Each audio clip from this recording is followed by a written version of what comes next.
preciosa sangre se derramó.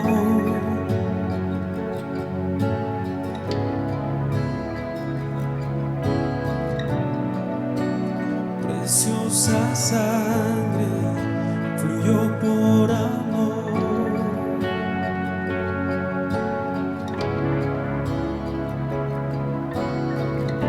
Sobre ti el dolor, tus penas lloraron. Jesús, Jesús, Jesús.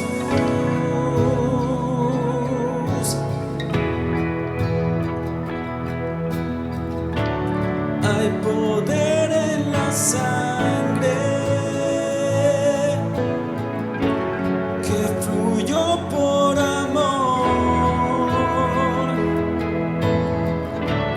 Hay poder en la sangre que Él derramó.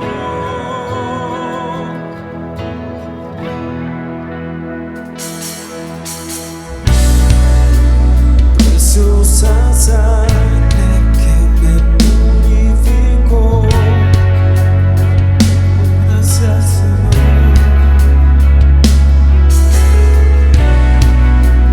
Preciosa sangre que me transformó. Sí, Señor. Sobre ti el dolor, tus penas lloraron. Jesús,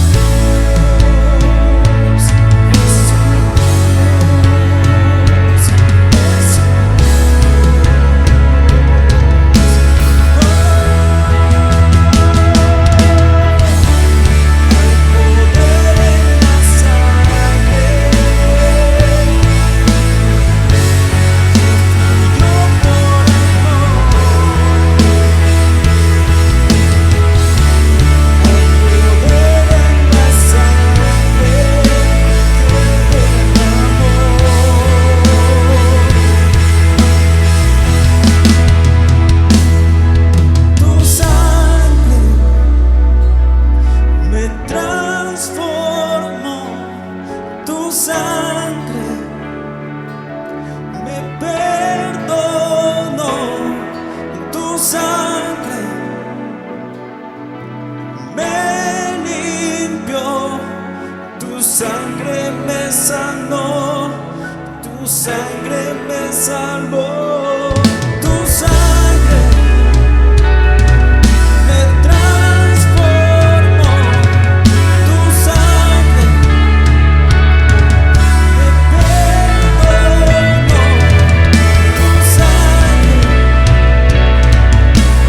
me limpió, tu sangre me sanó, tu sangre me salvó. Hay poder en la sangre que fluyó por amor. Hay poder en la sangre que derramó. Una vez más, hay poder en la sangre. Hay poder en la sangre que fluyó por amor.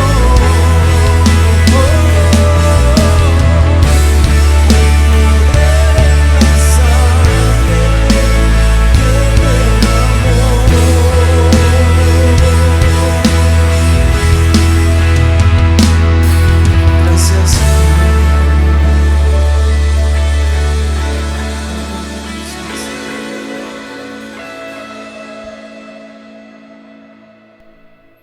Bienvenidos una vez más a este tiempo de reflexión y estudio de la palabra de Dios, que es la Biblia. Me alegro mucho porque hemos llegado al capítulo 15 del Evangelio de Lucas. Paso a paso hemos avanzado por sus páginas y relatos, obteniendo enormes lecciones para nuestro beneficio. Así que juntos vamos a leer esta porción. Y si pudiésemos poner un título a este estudio, sería como el título de una saga de películas de acción: Búsqueda implacable. Vamos a buscar juntos el Evangelio según San Lucas, capítulo 15, versículo 1, y dice así: Los cobradores de impuestos y otros pecadores de mala fama a menudo venían a escuchar las enseñanzas de Jesús. Por eso los fariseos y los maestros de la ley religiosa se quejaban de que Jesús se juntaba con semejantes pecadores y hasta comía con ellos. Entonces Jesús les contó la siguiente historia: si un hombre tiene 100 ovejas y una de ellas se pierde, ¿qué hará? ¿No dejará las otras 99 en el desierto y saldrá a buscar la perdida hasta que la encuentre? Y cuando la encuentre, la cargará con alegría en sus hombros y la llevará a su casa. Cuando llegue, llamará a sus amigos y vecinos y les dirá: alégrense conmigo, porque encontré mi oveja perdida. De la misma manera, hay más alegría en el cielo por un pecador perdido que se arrepiente y regresa a Dios que por 99 justos que no se extraviaron. Parábola de la moneda perdida. Vamos al versículo 8. O supongamos que una mujer tiene 10 monedas de plata y pierde una. ¿No encenderá una lámpara y barrerá toda la casa y buscará con cuidado hasta que la encuentre? Y cuando la encuentre, llamará a sus amigos y vecinos y les dirá: alégrense conmigo, porque encontré mi moneda perdida. De la misma manera, hay alegría en presencia de los ángeles de Dios cuando un solo pecador se arrepiente. En el capítulo 4 se establece la condición de que muchos en la multitud, al oír el costo del discipulado, dejaron de seguir a Jesús. El capítulo 15 demuestra que los marginados sociales y los religiosos le seguían constantemente. Ahora bien, vale la pena mencionar que su propósito no era el mismo. Los primeros recibían con alegría las enseñanzas incluyentes y la cercanía que gozaban con el Mesías, y no el repudio de los que regularmente se hacían llamar guías espirituales de la nación. En cambio, los segundos, o los fariseos o religiosos, más bien hacían una labor de espionaje, sobre todo para tratar de lograr que Jesús tropezara con alguna de sus constantes preguntas o que fuera sorprendido en algunas de sus palabras y luego poder acusarlo y así juzgarlo. Esto nos da una perspectiva muy enriquecedora para el presente. Y es que muchos pueden estar expuestos al mensaje de la cruz, pero al tener distintos propósitos, por mucha luz que exista de manera gratuita y amplia, siempre habrá muchos que oyendo no puedan escuchar ni entender el llamado de amor de Dios hacia ellos. En las 3 parábolas que aborda el capítulo 15, encontramos 4 lecciones muy importantes. Número 1. La perdición del ser humano y su necesidad de redención. Número 2. El amor activo de Dios para con toda la humanidad. Número 3. La misión del Mesías de buscar y salvar. Y número 4. La reacción acomodada, indiferente y de autojustificación de los líderes religiosos, que en este caso fue caracterizada en la parábola del hijo pródigo, que la próxima semana estudiaremos. Y también de alguna manera por las 99 ovejas que quedaron en el redil. Ahora bien, creo que este es uno de los capítulos más hermosos de la Biblia. Es el resumen por excelencia del propósito redentor del Mesías.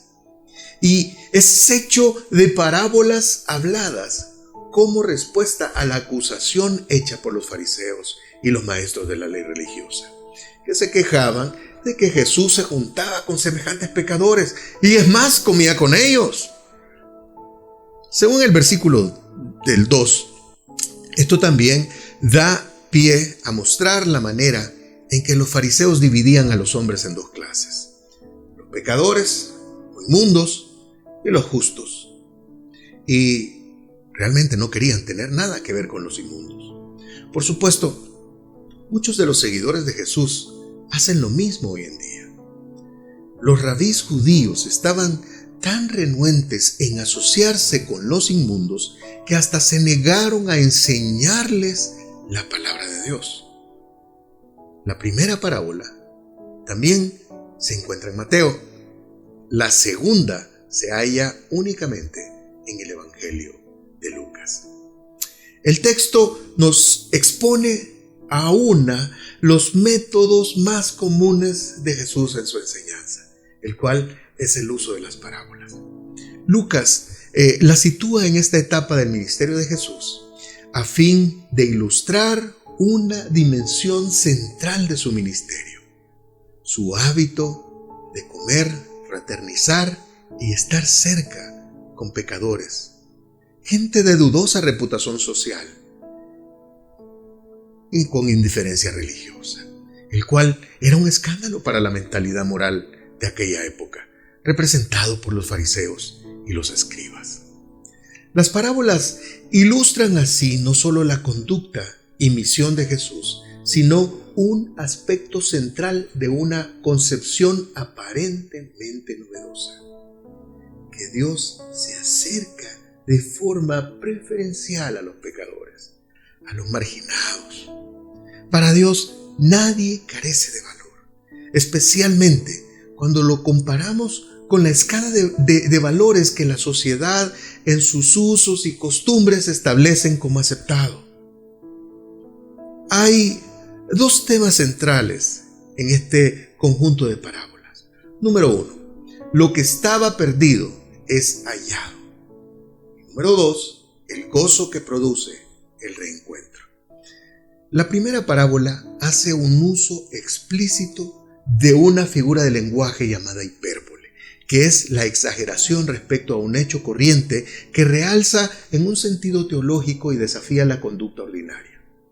Por ejemplo, el pastor va en busca de una oveja extraviada, dejando a las otras 99 casi a merced de su propia suerte en el desierto. Es más, no menciona siquiera si las dejó al cuidado de alguien más. Vale la pena señalar que en este punto, en la mente del pastor, hay un cálculo completamente anormal, bajo una perspectiva eminentemente material. Cualquiera pudiera pensar: yo no pondría en riesgo lo más, por lo menos. Esto me imagino que hizo volar la mente de los que estaban escuchando a Jesús. Si piensas, por ejemplo, cómo haría sus cálculos un político o incluso un empresario respecto a esta pérdida, tal vez su decisión de ir tras la oveja perdida podría poner un alto riesgo al resto de sus seguidores o sus activos. Pero para Dios no eres un número más.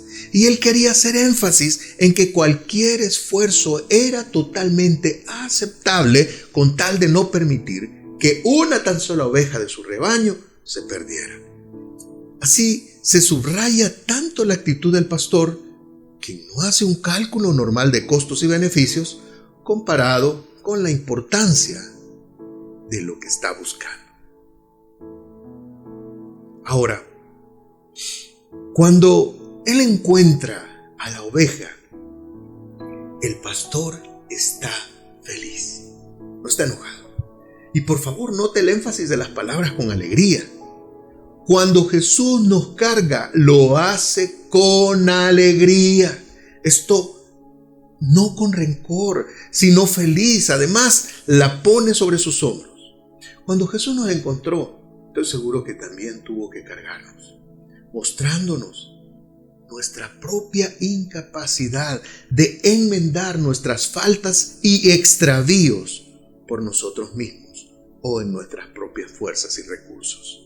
Y como dice Romanos capítulo 5, versículo 6, cuando éramos totalmente incapaces de salvarnos, Cristo en el momento preciso murió por los pecadores.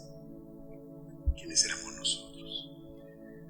Los rabíes sí creían que Dios recibiría a un pecador que viniera a él inmediatamente. Pero la diferencia radical es que en la parábola del pastor y la oveja, Jesús enseña que Dios es quien busca a los que se encuentran perdidos. No es extraño que una oveja estuviera perdida. Un teólogo británico llamado Adam Clarke escribió: ninguna otra criatura se desvía con más facilidad que una oveja. Ninguna hace menos caso. Y ninguna es tan incapaz de encontrar el camino de regreso a la manada. Cuando una se ha perdido, valará por la manada y aún así seguirá corriendo en la dirección contraria a la que podría dirigirse hacia la manada. Estimado amigo, Dios no recibe con disgusto a los perdidos. En vez de eso, Él los busca. Dios encuentra al pecador antes que el pecador lo encuentre a Él. Esto era un pensamiento completamente ajeno para la audiencia de Jesús, que en su mayoría eran líderes religiosos. Ellos creían que eran más justos que los demás. ¿Por qué? Porque habían buscado diligentemente a Dios.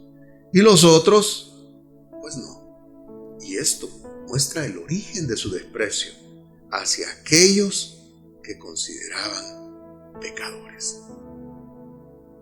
Veamos la conclusión de esta parábola, leyendo el versículo 7. De la misma manera, hay más alegría en el cielo por un pecador perdido que se arrepiente y regresa a Dios que por 99 justos que no se extraviaron. La aplicación es clara.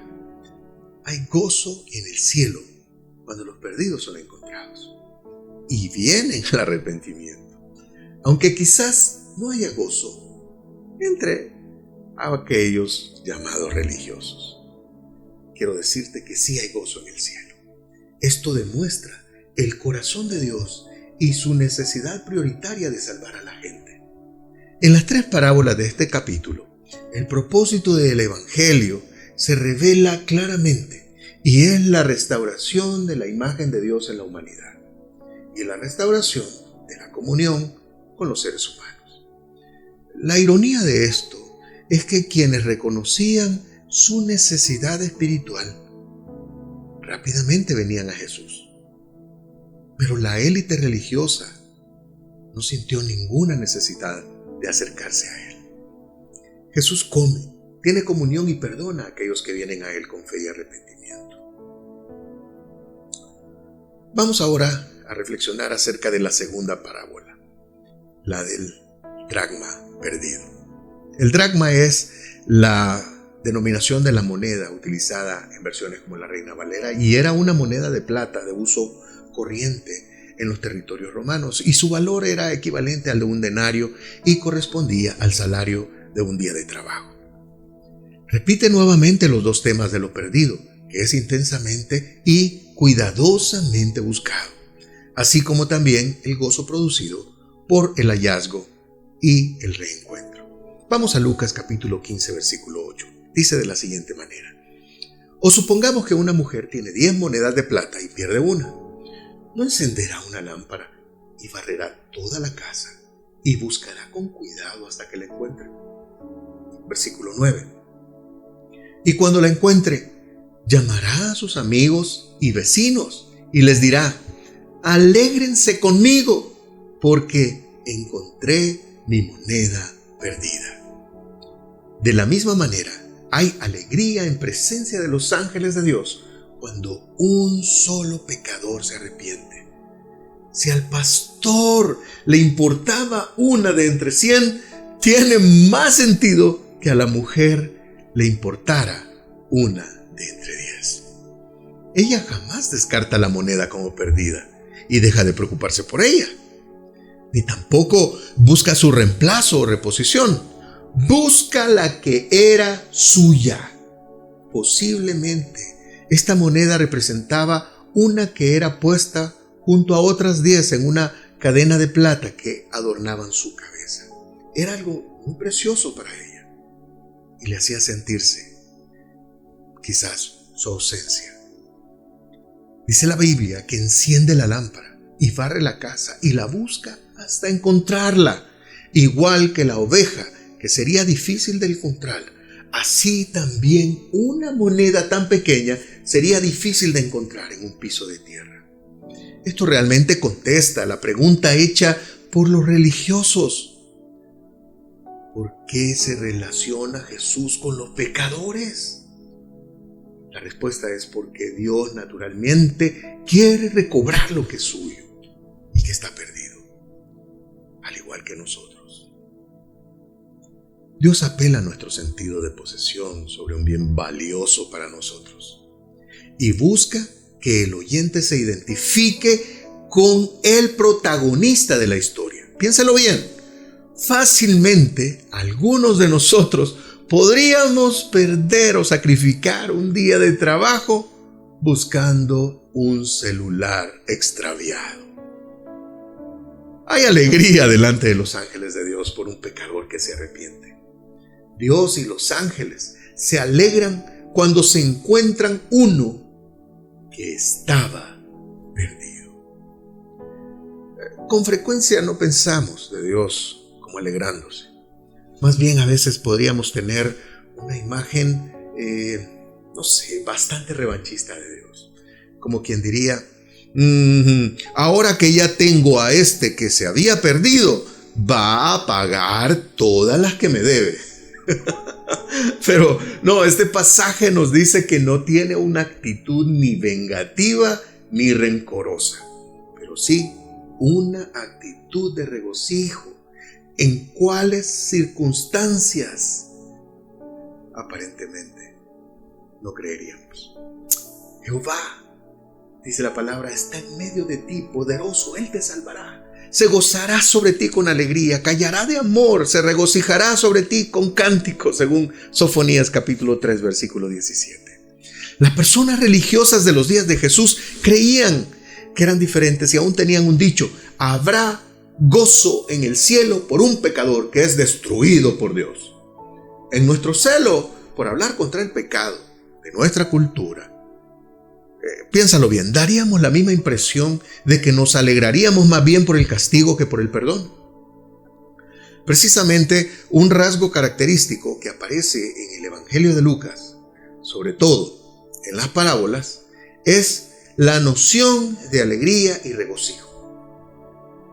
En los comentarios alegóricos que cierran las dos parábolas en cuestión, el Evangelio habla de la alegría en el cielo y de la alegría ante los ángeles de Dios.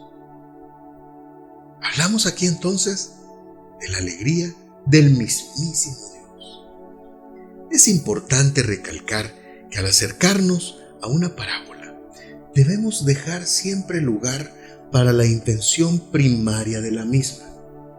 Me explico. Esta debe contrastar nuestras mentes con nuestras expectativas o con nuestros presupuestos y paradigmas.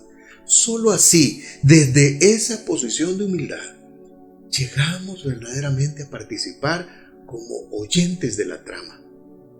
Y vamos a poder entonces vislumbrar una adecuada revelación del reino de Dios. Por ello las parábolas abren ante nosotros un nuevo mundo, un nuevo conjunto de posibilidades, estableciendo una ruptura con nuestras formas corrientes de pensamiento y vida. La parábola siempre invita a una evaluación de nuestras vidas y consiguiente a un nuevo posicionamiento fruto de la intervención liberadora de Dios. Todos atesoramos algo en la vida y experimentamos un sentido de pérdida cuando algo se va. Pero las dos parábolas que nos presenta Jesús no se refieren tanto a lo que nosotros consideramos una pérdida, un tesoro, sino al carácter de Dios mismo. En primer lugar, lo que parecía ser insignificante para otros es significativo para Dios. ¿Por qué Jesús se acercaba tanto a los pecadores? ¿Por qué se sentaba con los publicanos? ¿No es esto contaminarse con lo inmoral? ¿Apartarse de las cosas de Dios? Los así llamados justos, los fariseos y escribas, siempre se escandalizaban ante lo que parecía una conducta y cálculo desorbitado. Dejar todo para ir al encuentro de lo perdido y marginal. Pero Dios es diferente. Su cálculo es distinto. Lo que Dios atesora es lo perdido. Dios se arriesga en busca de lo que se había extraviado. En segundo lugar, los relatos también hablan de la añoranza, del deseo del propio Dios. No importa por cuánto tiempo nos hemos extraviado, no importa cuán lejos nos hemos ido, no importa cuán profundos son los valles donde nos hemos perdido. Dios nos recuerda siempre y por ello viene tras nosotros. Ninguna situación de desesperación y dolor puede borrar la opción preferencial de Dios por lo vulnerable, pequeño y olvidado, porque siempre nos recuerda y atesora. La esperanza es posible, más aún en medio de nuestro extravío y perdición. Y en tercer lugar, la pérdida y el alejamiento no solamente producen dolor y agonía en las personas, sino que es el mismo Dios quien experimenta dolor. Esta es la cruz del propio Dios. Este vacío no se llena ni reemplaza con nada, como si las 99 ovejas o las 9 monedas restantes sirvieran de consuelo. Tampoco se consuela a Dios con la presencia de los justos y el canto de los ángeles. Esto no reemplaza el deseo o la añoranza o el amor por lo que se ha perdido. Tal es el amor de Dios, que se hace uno de nosotros al punto tal de abrazar en la cruz a todos los abandonados, a todos los que eran considerados como malditos y alejados de Dios. Y dice la palabra, y Él mismo prefirió ponerse en ese lugar de aflicción. Mira lo que dice Gálatas capítulo 3, versículo 13. Cristo nos rescató de la maldición de la ley al hacerse maldición por nosotros. Solo en el reencuentro con lo que ha sido descartado, Dios también encuentra mucha alegría. Al recordar que los pecadores también denotan un lugar en el corazón de Dios, debemos preguntarnos, ¿dónde nos encontramos hoy? ¿Asumimos que somos, por derecho propio, por nuestra trayectoria o currículo, los favoritos de Dios? ¿Somos solidarios o tenemos esa misma añoranza o deseo con los que el mundo considera casos perdidos? ¿Celebramos cada vida que es afirmada de la manera en que Dios celebra un reencuentro? Si el Evangelio nos recuerda el deseo de Dios por nosotros y su incansable búsqueda, una alegría que brota de un encuentro prácticamente inesperado, entonces reconocemos que no somos más que pecadores extraviados, que hemos sido perdonados y también reencontrados. Vivimos nuestra fe con la humildad que se deriva de reconocer este hecho. Nos abre los ojos a los que hemos excluido y marginado. Es mi oración y deseo que esta reflexión te haga recordar el amor tan grande que Dios tiene por tu vida. Y si te has alejado, este es el momento justo en que te está buscando. Y el hecho que hayas compartido conmigo este tiempo es evidencia que está ante la puerta de tu corazón y más que dispuesto para darte la bienvenida a su reino. Solamente está esperando tu decisión. Dios te bendiga. Este tiempo de reflexión ha concluido y su propósito es enseñarnos a vivir una vida disciplinada y exitosa, pero sobre todo que conozcas a quien te creó te cuida y te ama a tal punto que fue capaz de dar su vida por ti. Si hoy deseas entregar tu vida a Cristo, haz esta sencilla oración con fe. Padre Celestial, me arrepiento de mis pecados y de vivir lejos de ti. Ven a mi vida, te la entrego sin reservas. Hazme una nueva persona y ayúdame a vivir para tu gloria. En el nombre de Jesús, amén. Si has hecho tuya esta oración o quieres más información acerca de tu decisión, escríbenos a info@puertadesperanza.org.sb. Será un gusto saber de ti.